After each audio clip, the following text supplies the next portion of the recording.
Selama bertahun-tahun, wilayah perbatasan antara Thailand dan Kamboja selalu menjadi titik panas, terutama di sekitar Candi Preah Vihear, sebuah situs suci yang telah menjadi sengketa selama puluhan tahun. Meski Mahkamah Internasional tahun 1962 menetapkan candi itu berada di wilayah Kamboja, klaim sepihak, patroli militer dan retorika politik nasionalis terus memicu gesekan. Memasuki tahun 2025, situasi memanas.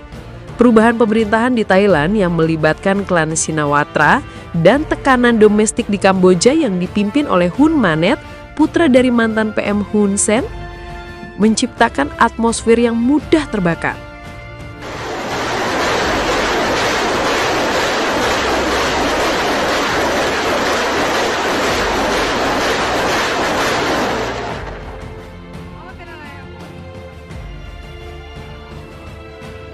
Pagi buta, 24 Juli 2025. Di dekat kompleks kuil Tamuan Tom, sebuah ledakan terdengar. Kementerian Pertahanan Kamboja menuduh pasukan Thailand menyerbu titik penjagaan dan menembak mati 2 tentara mereka. Thailand membantah, mengklaim bahwa Kamboja terlebih dahulu melewati garis demarkasi dan melepaskan tembakan. Dalam hitungan jam pertempuran tak terelakkan, kedua belah pihak saling adu tembakan artileri berat dan drone tempur dikerahkan. Desa-desa di Provinsi Odar Mencey dan Surin mulai dievakuasi, suara sirena dan dentuman meriah menghiasi langit perbatasan.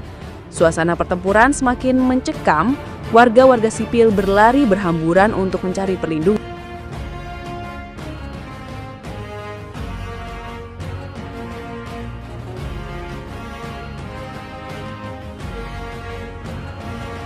(25-26 Juli 2025), perang terbuka meletus. Dalam 4-8 jam berikutnya, situasi berubah menjadi konflik berskala penuh. Dan semakin memanas, kedua belah pihak saling adu kekuatan. Dari pihak Thailand mengirim jet tempur dan mengerahkan pasukan ke wilayah sekitar Prasat Phra Vihear. Pihak Kamboja tak mau kalah. Mereka membalas dengan sistem artileri roket dan drone bersenjata buatan Tiongkok.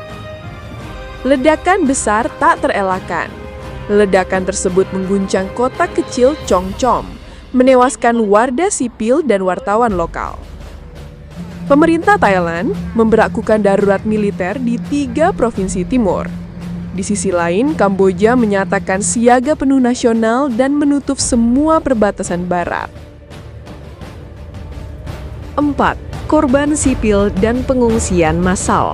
Setelah terjadinya saling adu tembak dari kedua belah pihak, lebih dari 150.000 orang melarikan diri dari rumah mereka.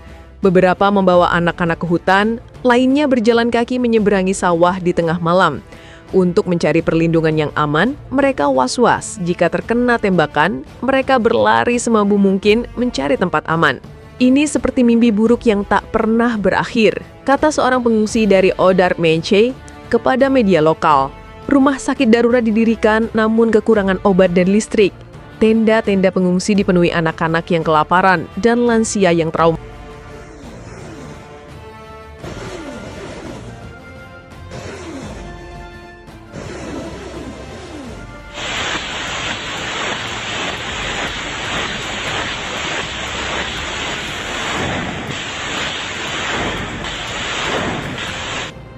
Diplomasi gagal, dunia menyuarakan kecemasan. Negara-negara ASEAN, termasuk Malaysia dan Indonesia, mengeluarkan seruan gencatan senjata. Namun, retorika dari kedua belah pihak justru semakin keras. Thailand menuduh Kamboja melindungi milisi separatis. Kamboja menuding Thailand ingin mencaplok tanah bersejarah. Tiongkok dan Amerika Serikat yang masing-masing memiliki pengaruh militer di 2 negara ini mulai waspada, khawatir konflik ini bisa menarik kekuatan regional lain dan mengganggu stabilitas Asia Tenggara.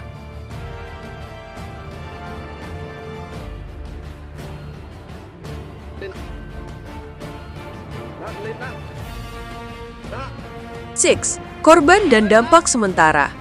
Hingga 26 Juli 2025, lebih dari 30 orang tewas termasuk 11 warga sipil. Infrastruktur hancur, jembatan runtuh, jalan utama putus, sekolah dan pasar terbakar.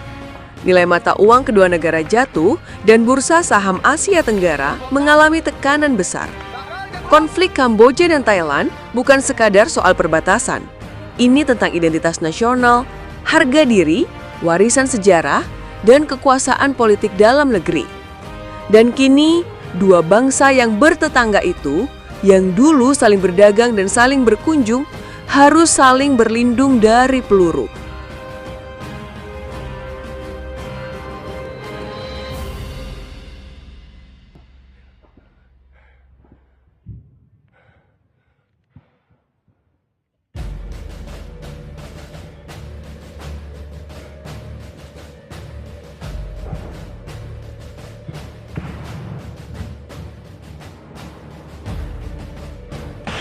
Berikut adalah tanggapan dari negara-negara tetangga terkait perang antara Kamboja dan Thailand yang meletus sejak 24 Juli 2025.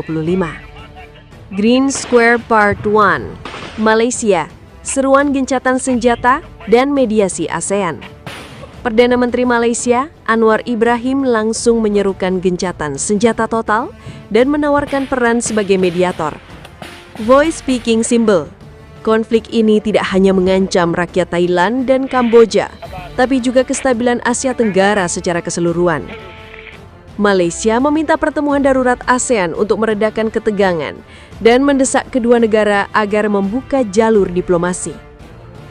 Indonesia Flag 2. Indonesia. Kekhawatiran atas pengaruh asing dan stabilitas regional. Presiden Indonesia Prabowo Subianto menyatakan keprihatinan serius terhadap konflik tersebut.